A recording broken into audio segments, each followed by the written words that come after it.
Welcome to season 2 of the Bigger Than You podcast, your go-to weekly podcast that blends energetics and mindset to help you do whatever it takes to bring your vision to life whilst having fun on the way. I'm Jenna Holloway, your host and multi-award-winning intuitive hypnotherapist and mindset coach. My purpose is to help mission-led business owners and visionaries who want to inspire change by leading the way in a space that otherwise may feel unnerving and too difficult. This is Bigger Than You.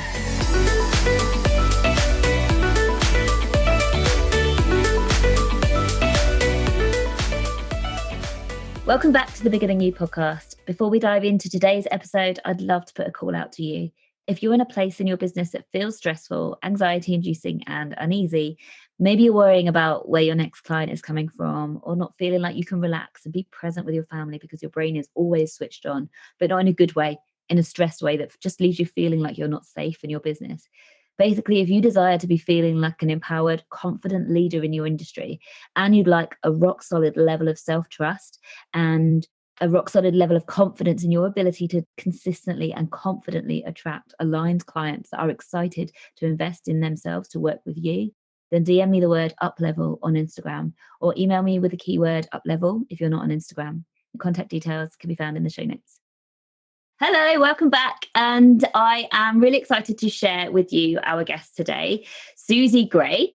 Suzi is a business mentor and leadership coach for quietly ambitious online experts who want to turn their years of experience into a body of work that gets them seen, heard, and paid by the right people and grow their business on their terms in their own time. I am so excited about talking to you about that, Suzi. Suzi is also a mum, a foodie, a recovering lawyer, and lives a simple yet beautiful life on a marina. Welcome, Suzi. Oh, thank you so much for having me, Jenna. I'm really looking forward to chatting today. First question, purely for my interest only. Whereabouts? What marina? This sounds amazing. Oh, marina. So I'm just outside of Cardiff in Wales, about 3 miles outside of the city. Yeah, on this little beautiful marina. So I literally just look out over the boats every day and it's amazing. Yeah, beautiful. Love that. Okay, so Suzi, I've introduced you, but could you tell us in your own words what brings you to, how did you come to doing what you're doing today? I love the fact that you said you are a recovering lawyer. Looking forward to hearing more. Yes. So my whole life trajectory really was to become a lawyer. When I think about my education and that whole academic background that I have, it was already setting me up to, do the traditional thing and get a good job. And for me, that was to become a lawyer.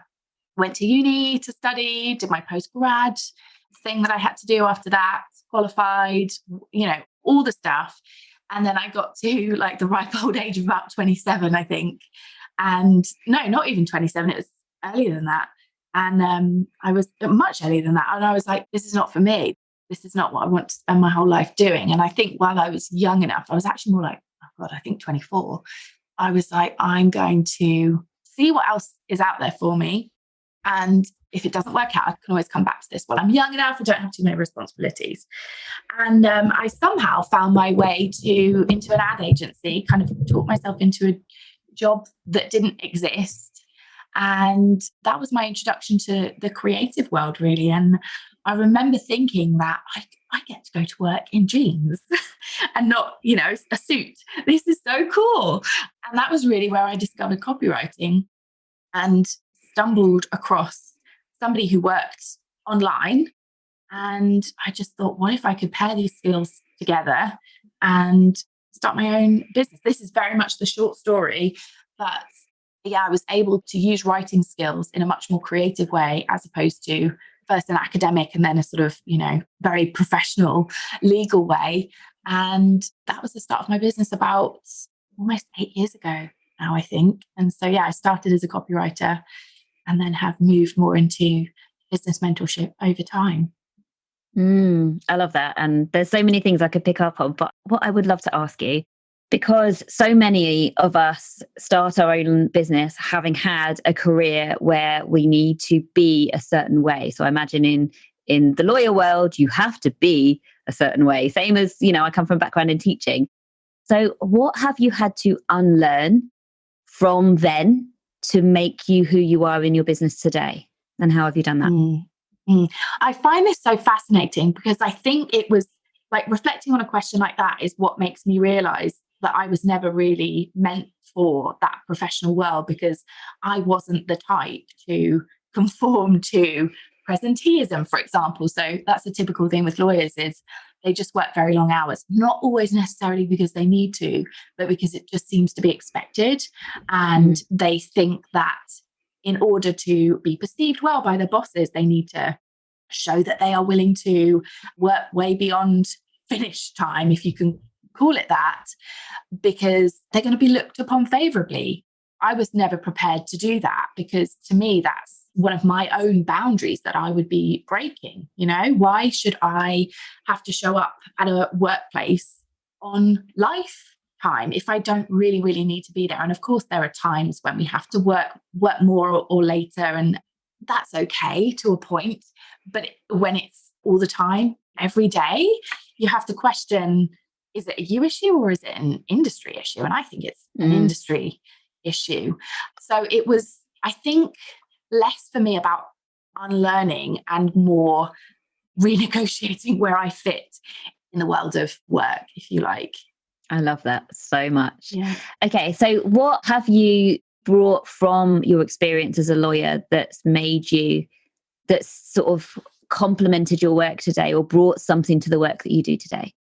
I think a really important skill of a lawyer is clear communication. And a lot of the time that's written, some of the time it's verbal.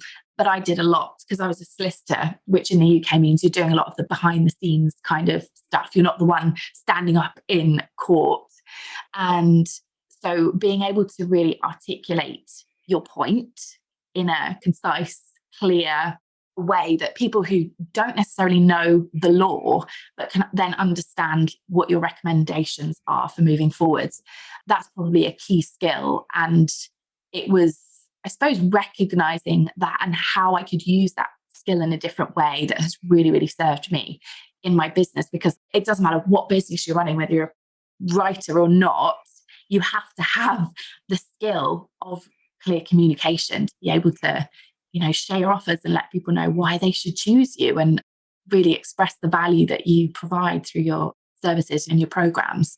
So that's probably the biggest skill that I have transferred. It's just very different how I use it. Amazing. And what is it about the work that you do? And well, what is it? Like, share with us. I think I know, but obviously I want to hear from you. How do you help your clients?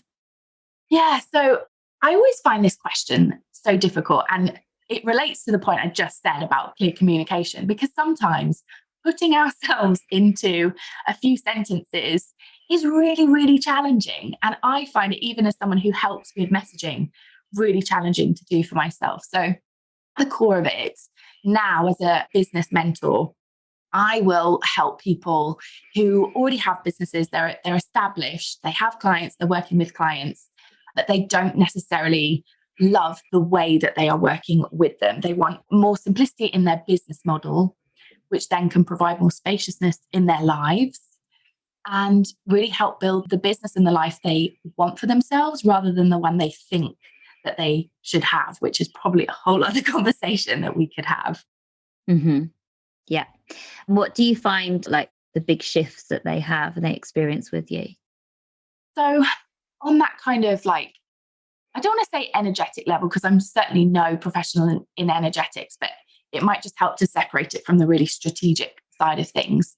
I help people with something that I call the success trifecta. So it's being, saying, and doing. So who do you want to be in the world? That's really the identity piece. What do you want to say in the world? That's like the self-expression voice piece. And then how do you really want to do all that? And that's the action piece. So if you consider that like the context for the work I do, at a more strategic level, I then help them with that business model and bringing some simplicity to how they want to work with people. And does that really sustain your business in the way you want it to and give you the space that you want to have in your life? Then the methods, so how do you really position yourself in an elevated way in your industry? Having a unique method can really, really help you do that. Then messaging, obviously, how we articulate the work that we do with the right people. And then marketing, what are the channels and the activities that you do to actually get your work in front of people. So those are the more strategic areas that I then support people with. Mm-hmm. I love that because it is so aligned. It kind of backs up all the things that I teach as well. I was literally just talking about it with a client this morning where we talked about the next level version of you, and we talked about it in detail. I asked her to visualize what would her dream business look like, and we really broke it down. And I asked her, how would this feel? And imagine this is your life. What would you therefore be doing differently because you have more time? And then every conversation we have before hypnosis is really powerful because the brain then works on that and really embeds that as the fact that we've talked about it. You've visualized it. Well, the brain doesn't know the difference between real imagination. It's already done. So subconsciously, it's going to be working towards that. But it's exactly what you were talking about in the sense that what would you be doing differently? How would you be thinking differently? What things would you be saying differently if you already had the next level version of your business? If your dreams were your reality right now, who would you be being? And starting to work towards being that now is the way we bring it into reality, because we have to go first. We have to start showing up first so that we get that back. Like, we're a vibrational being, aren't we? The things that we are doing, thinking and saying carry a vibration, and we're only going to get the experiences back if we reflect out the vibration that we want to attract back. I don't know if that's in line with the kind of like your way of seeing things or not, but essentially it's my version of what you've just taught in your program, and it's be the next level version of yourself now. Yeah, absolutely. Yeah. And I don't teach it because I certainly don't have the experience you do on that, the mindset and the subconscious level. But yes, that's absolutely right. And I do think an important piece is to also recognize the like brilliance in the person that you already are. I think sometimes we put so much focus or almost anxiety on like being somebody else and being that next level version of us that we kind of forget that we're already amazing as we are. And we've already created everything we currently have based on everything you've just described, but we sort of forget that, or we don't really recognize the huge value in that. I think a lot of people don't really congratulate themselves for having got here. And so I think that's an important piece of the work I do anyway, is helping people recognize that who you are already being is amazing. And like, let's start from there, as opposed to you're not currently good enough and you've got to change in order to become a better person in order to get the things that you want. Yeah, so important. Totally agree. And do you help your clients to give themselves permission to be more them? Like, own who you are. It's great. Like, there's nobody else like you. And so when you give yourself permission to just be yourself and know and feel that you are always good enough, regardless of whether you've made mistakes or whatever. Like, I mess up all the time and it's okay. Like, I'm just being me. No one's perfect. No one expects you to be any different. It's the pressure that we put on ourselves to, be a curated version of ourselves. It's just so unnecessary.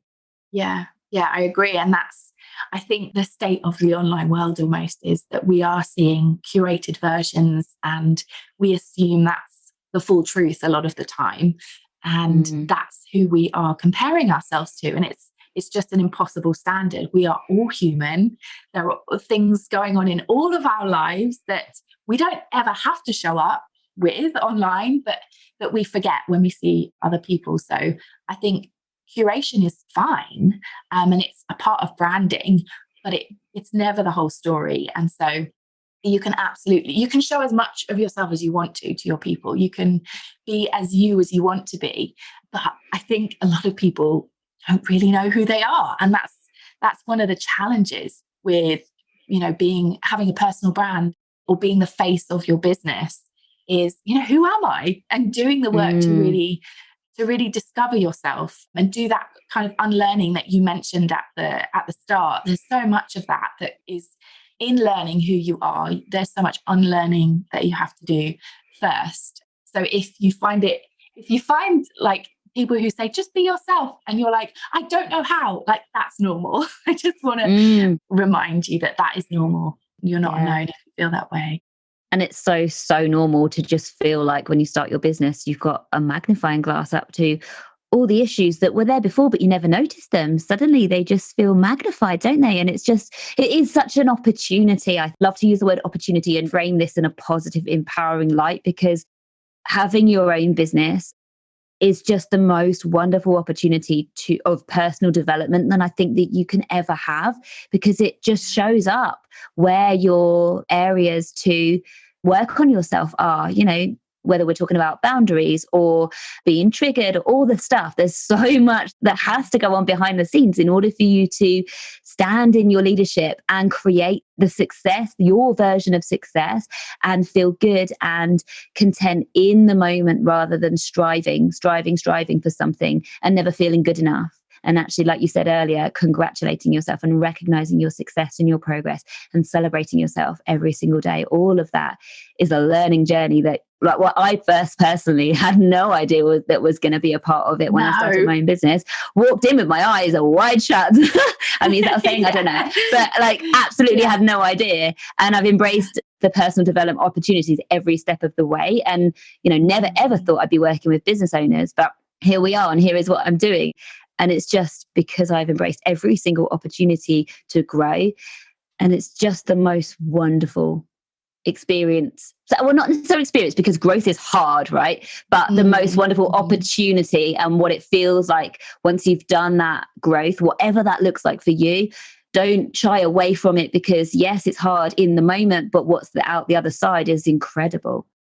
Yeah, I absolutely agree. I had no idea what kind of journey I was going to go on when I started my business, but I describe it as like the biggest self-development journey that I have ever been on.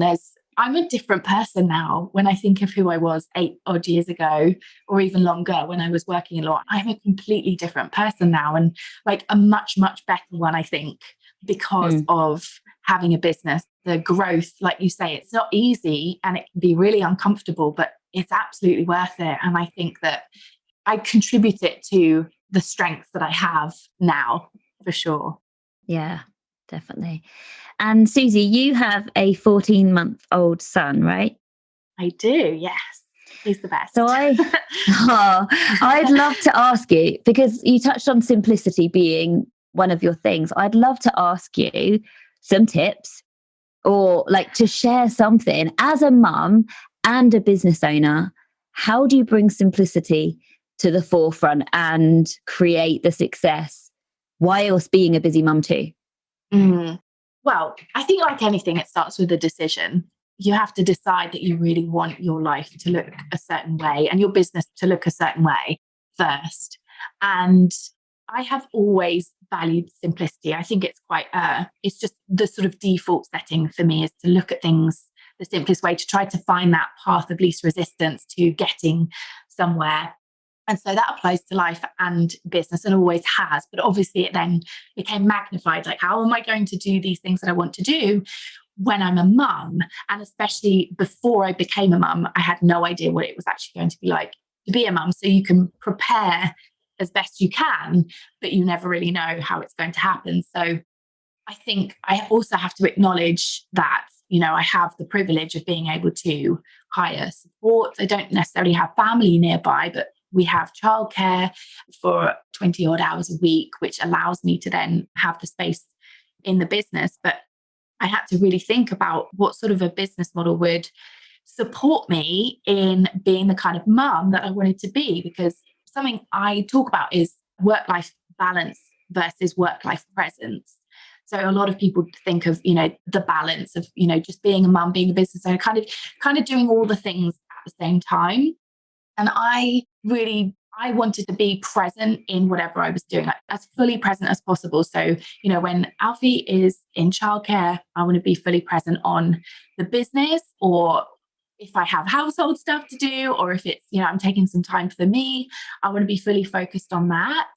And of course, looking at pictures of him on my phone from time to time. But then when he's here, I don't want to be thinking, oh, I need to do this, I need to do that, and kind of trying to send emails while he's with me. I want to be fully present with him. So I needed to have a business model that would support me in that. And I think it's a very individual thing. You know, people will want, I call it having a lifestyle-led business. So how do you want your life to look? You've got to know that first, and that's going to be individual for everyone, and then build the business around that. So it's only once you know, okay, I've got this many hours, or my energetic capacity is best at these times, and I want to go on holidays this year, or I want to take every Friday off, like whatever it might be, whether you have kids or not, it's deciding that first and then thinking, what is the business model that's going to support me to do that? Rather than thinking, you know, I want to hit this income goal this year, and this is the business model that's going to get me there. And then thinking, oh, but my life is pushed to the edges now and I'm kind of stuck in it. I just reverse engineer the process, I suppose. But it's very, very individual to everyone what that business model will look like. I love that. Just really encourages you to get very intentional about all your decisions. And I've just intuitively done that anyway in the way that I've grown my business. But I think a lot of our values are aligned. It's like being present. Same with me. Like I love my work days. I'm fully present in my work days. And then when my girls come home, work is done. I'm fully with them. Yeah. And it's brilliant. What's your why?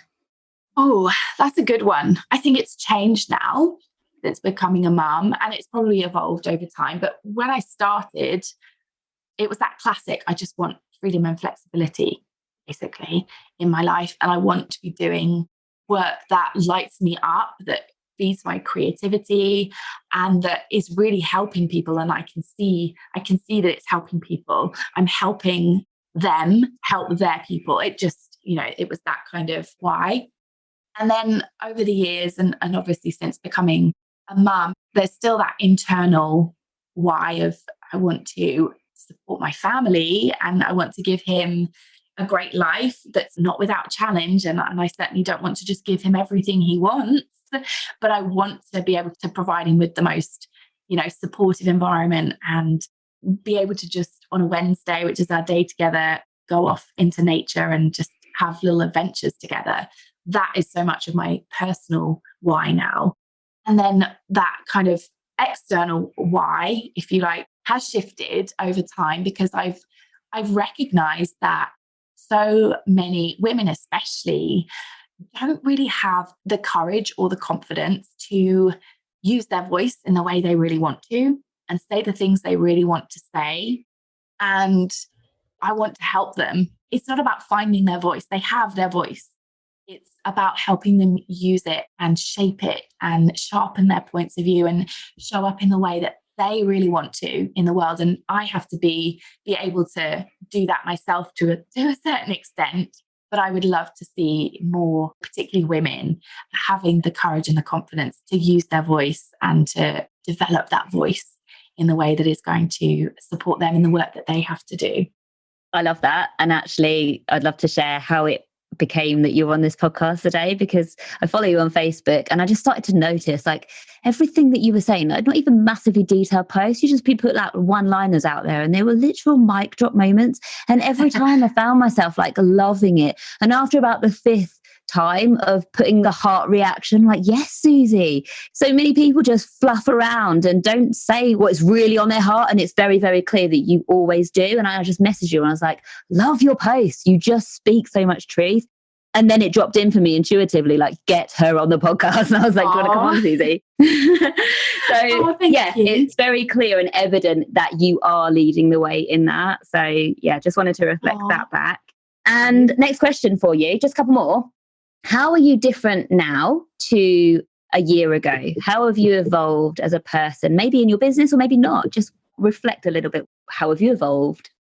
Yeah, so that is naturally going to be all tied in with becoming a mum, because that's just whole wild ride. And I mean, there's so much, but I would like to think I've grown in emotional resilience anyway over the past few years, but it's just a different way that I've had to grow with having a baby. It's, he's my boss now and his needs come first. And I've previously been, very much like my needs come first, and not many people relate to that. I understand that a lot of people find it very difficult to put their own needs first, and it's always about somebody else.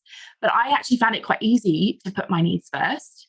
But obviously, when you become a mum, that just automatically changes and your whole world becomes this tiny being. And so I suppose what is different is I have had to navigate putting his needs first without sacrificing my own. It's not an either or.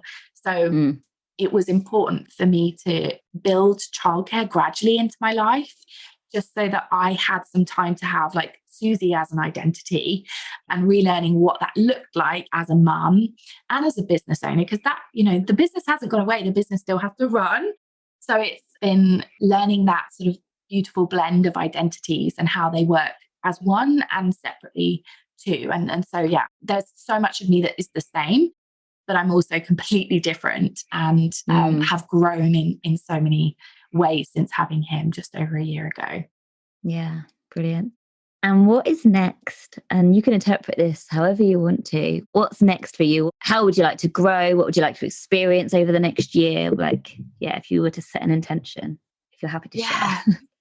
Yeah, of course. So this kind of relates back to what we were talking about earlier in terms of simplicity and really building the business around the life you want to have. And as a mum, I decided that, now that not just my hours were more limited in terms of work, but also my energy, my mental capacity, like all of that is much more limited compared to before. So I've had to think, what kind of business is going to thrive and be accepting of that reality. So my focus really is on growing the group that I've got, which encompasses so much of everything that we've talked about today. And I would love to have more people in that share the philosophies and values and want to use their voice in ways to change the world, even if it's just in a tiny way. You don't have to be doing these big grand things to change the world. I would love to work with more people in there and be doing the same myself. So what does using my voice look like this year? I haven't told anybody this yet, but I am going to start writing my book this year, which feels kind of strange to say. But yeah, that's the next thing for me, like the big thing for me. I don't know how it's going to happen, but I know it'll happen. So yeah, that's the focus, and just staying true to what's in integrity for me and following the nudges, following the curiosity and seeing what happens. I'm very open to what happens. I have dreams and I have plans, but they're not rigid. They're not, super going into the future. I work very fluidly. Some people hate that. Some people love it. It works for me. So yeah, it should be a good year. So good. I just want to pick up on the fact that something you said, write a book, but I don't know how it's going to happen, but I know it will. And that's so good. It's exactly what I teach. Like, that you've got something in you that you can create, and you don't need to know the bigger picture. You just need to know the next step each time. And then you mentioned intuition as well. So do you use that in your business? Do you follow your intuitive nudges? Absolutely. My whole life, I'm not a lawyer anymore because I had some intuitive nudge that said, I'm not sure that this is for you. And so, it's absolutely a compass for me.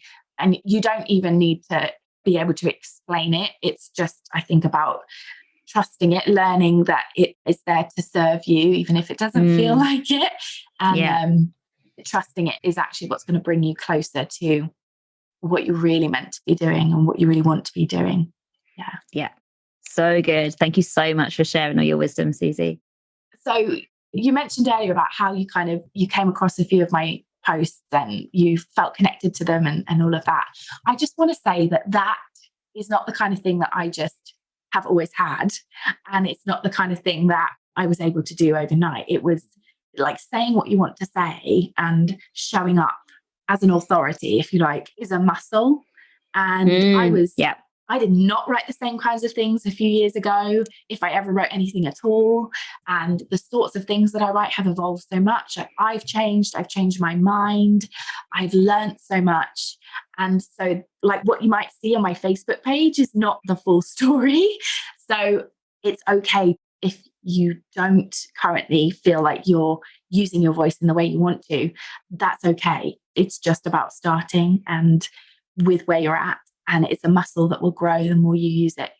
That's exactly what we do when we're in the gym. And it's just the same with your voice. So I just wanted to say that in case people kind of see other people's writings and think, well, I don't have the courage to say that. You don't need the courage to say that. You just need the courage to say what's on your heart today that you think is going to help just one person. And then all you need is the courage, and the confidence will come from the doing. 100%. It's like getting outside of your comfort zone and the edge of your content. Oh, how to explain it? It's like, you don't want to trigger your nervous system by writing something that is so out there, but you do sometimes. Like, do you find, you're posting, you're like, oh, that's brave. Yes, I do. Oh, yes, I do. But it's on my heart. And like, exactly like you say, I have grown that muscle to be more confident in what I'm sharing. And like you say, it's not an overnight thing. It's a gradual thing, but you have to be willing to get a little bit uncomfortable in order for that muscle to grow. But it's always about sharing your truth, isn't it? Speaking your truth, what is on your heart, and following that. Absolutely. Yeah, there are always growth edges, like wherever you're at, whoever you are. That's what I was looking for, growth edge. Yeah. And I love the way you've described that, because one of the things I talk about, because so many people say you have to get out of your comfort zone. Like, for anything good to happen, get out of your comfort zone. And I'm someone who's like, I love my comfort zone. Thank you. I really like being comfortable. But that doesn't mean I'm not going to do anything. So rather than thinking I've got to get out of my comfort zone and go do something really, really uncomfortable, I say, like, go to the edges of your comfort zone into the courage zone and do something from there. And like you say, it doesn't have to be something that really triggers your nervous system. That's not the point. But it does have to be something that feels a little bit like, oh, this isn't the most comfortable thing, but I'm comfortable enough to do it. And it's that tiny thing that will then, compound and help you do things that you'll look back in a year and be like, oh my goodness, look at the stuff I'm saying now. Look at the way I'm showing up now. And it's just a result of like the tiny little bits of courage that every time you do it, you get more of it. Yeah. And you expand, and therefore your opportunities expand and everything expands. You decide, isn't it? It's your intention. You're creating your reality with all of the things that you're choosing to do. So yes, be empowered, people. Suzi, where can people come and find you?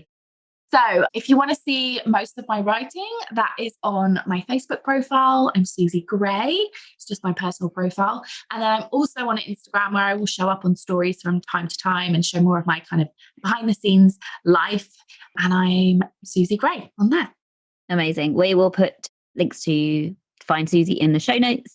If you resonated with anything I've shared today, I would love to continue the conversation. If you want to come over and just pop me a DM, let me know where you found me. And we can just have a natter. Brilliant. Thank you so much, Suzi. This has been a wonderful conversation. Oh, thanks so much for having me, Jenna. You're welcome. See you next week, everyone. Thank you for listening to the Bigger Than You podcast. If you found it valuable, please forward it to others who you think might benefit from listening, and be sure to subscribe to get the new episodes when they release. And if you're listening on iTunes, please leave a rating or a review, as it really helps the show to grow. You can find me on LinkedIn, Jenna Holloway, or on TikTok and Instagram, and my handle is @IamJennaHolloway. And you can find links to whatever we cover in the show notes. Thank you for listening, and see you next time.